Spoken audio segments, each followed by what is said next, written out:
droit à la parole n'était pas respecté pour les jeunes, que ce soit à l'école, que ce soit dans la famille, que ce soit dans la vie sociale. Et donc il fallait créer des lieux où les jeunes pouvaient s'exprimer. C'est l'objet du forum. Et de faire en sorte que le Césaire écoute la parole des jeunes. C'est aussi ce sentiment de se sentir utile qui peut servir, et c'est aussi une certaine reconnaissance pour les jeunes. Nos institutions, elles manquent de jeunes, c'est un constat qui est assez partagé. Et les Césars, ils n'échappent pas à la règle, même s'il y a des aménagements statutaires qui favorisent la place des moins de 30 ans. D'où notre idée avec le forum de créer un espace de dialogue à la fois souple mais permanent, qui permette aux jeunes de s'y exprimer et qui nous permettent de les associer à nos travaux.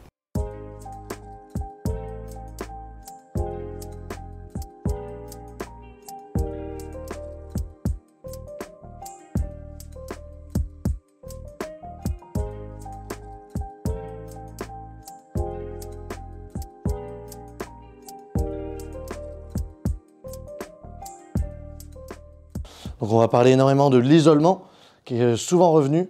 Réfléchir sur les ressources, sur les plans qu'on pouvait mettre en place pour améliorer la santé mentale. On a fait un constat en fait, c'est que les jeunes ils sont trop éloignés du milieu institutionnel, de tout ce qui est l'engagement, c'est-à-dire le droit de vote, etc. Un des sujets qui a aussi été abordé, c'est le fait de valoriser l'éducation populaire pour permettre aux jeunes, dès le plus jeune âge, de comprendre la société, de s'investir de manière plus concrète au sein de cette société. On avait aussi parlé du manque de psychologues, donc ça serait bien en fait d'avoir beaucoup plus de ressources. C'est vrai qu'on n'est pas du tout écouté, que ce soit dans nos familles, que ce soit dans les trucs administratifs. On est considérés comme des jeunes, ce qui est certes vrai, mais du coup, on n'a pas le droit à la parole.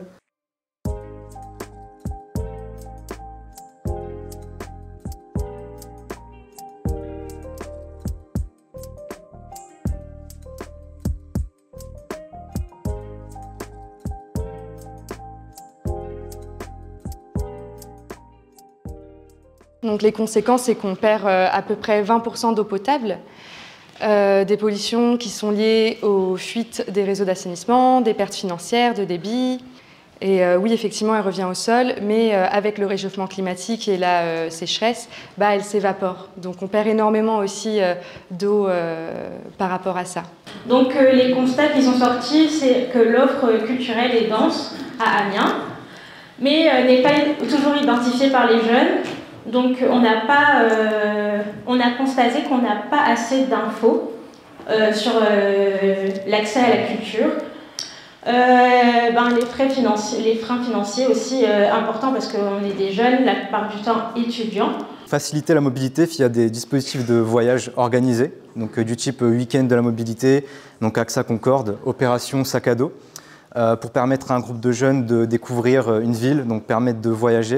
Il faudrait en venir à redéfinir le principe de hiérarchie dans le monde du travail, parce que les jeunes aujourd'hui n'ont plus l'envie d'avoir le grand patron qui est là au-dessus d'eux à venir appuyer son avis, son opinion. Une forte rupture entre ruralité et urbanité qui s'opère donc avec d'un côté les villes qui concentrent un peu toutes les fonctions, donc fonctions de pouvoir, économique, etc.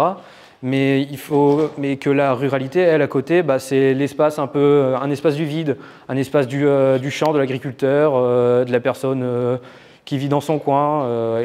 Il y a une soif de parole des jeunes, et donc ils nous disent, ils nous rendent compte de ce qu'ils ont travaillé dans les ateliers. Et c'est toujours très, très riche. Quelles sont leurs priorités, sur quoi ils veulent d'abord parler, et c'est ça qui compte. Avant même les travaux du Césaire, c'est de continuer à permettre aux jeunes de s'exprimer sur les sujets qu'ils souhaitent, parce que ce n'est peut-être pas des sujets que le Césaire a en tête. On a eu entre 50 et 70 participants par événement, une relative mixité sociale dans la composition de nos publics, un peu moins en termes de représentation géographique, ça on sait que c'est un point d'amélioration. Alors du coup j'ai découvert le forum des jeunes sur les réseaux sociaux, et vu que je m'engage beaucoup, ça m'a beaucoup intéressé d'échanger avec d'autres personnes, dans nos réflexions sur des sujets qui m'importent beaucoup. Donc voilà, c'était surtout pour échanger avec d'autres personnes, des élus, des personnes qui sont professionnelles dans certains domaines. J'ai trouvé ces thématiques-là intéressantes, donc je me suis dit c'est l'occasion d'échanger sur ces thématiques-là avec d'autres jeunes aussi, et voilà, de partager son avis, donner son avis, et j'ai bien aimé le fait que ça soit sans tabou surtout.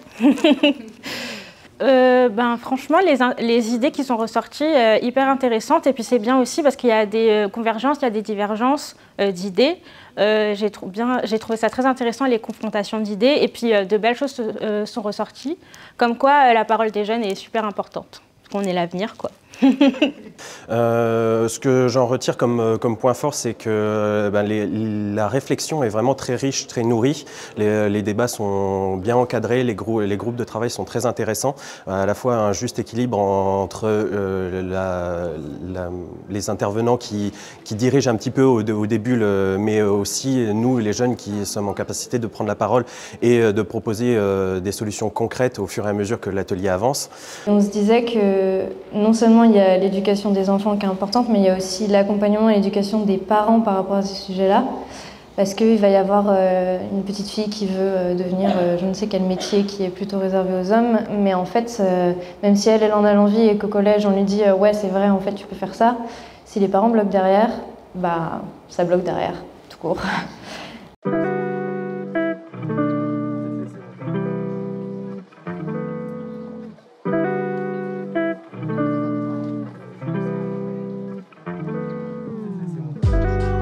Le bilan, il est hyper positif parce qu'on a déjà donné la parole aux jeunes et ça, c'est encore une fois très précieux. Donc positif pour ça, positif pour le nombre de jeunes qu'on a pu,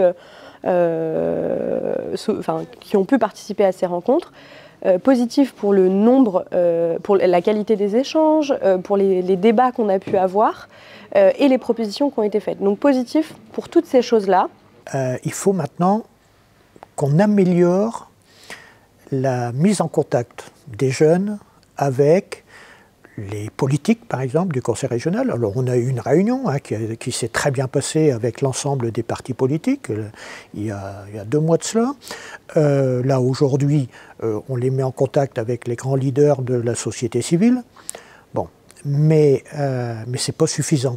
C'est des positions que j'ai portées dans les groupes de travail, dans le groupe de travail du Forum des jeunes, en disant qu'il fallait concrétiser l'action des jeunes, parce qu'il y a de plus en plus d'institutions qui vont proposer ces temps de consultation, de dialogue avec les jeunes, mais ça n'aboutit pas. Et ça frustre énormément, et ça ne participe pas à reconnecter les jeunes avec le politique, avec la citoyenneté. Et donc, notre rôle à nous, en tant que société civile organisée, c'est aussi ce rôle de reconnexion. Donc, il faut qu'on travaille là-dessus. Il faut passer du stade expérimental à mettre dans le marbre des travaux du Césaire, de l'organisation du Césaire, le forum des jeunes du Césaire, de manière durable, pour que toute la durée du prochain mandat, eh bien, les conseillers, le Césaire, puissent travailler, puissent s'écouter la parole des jeunes.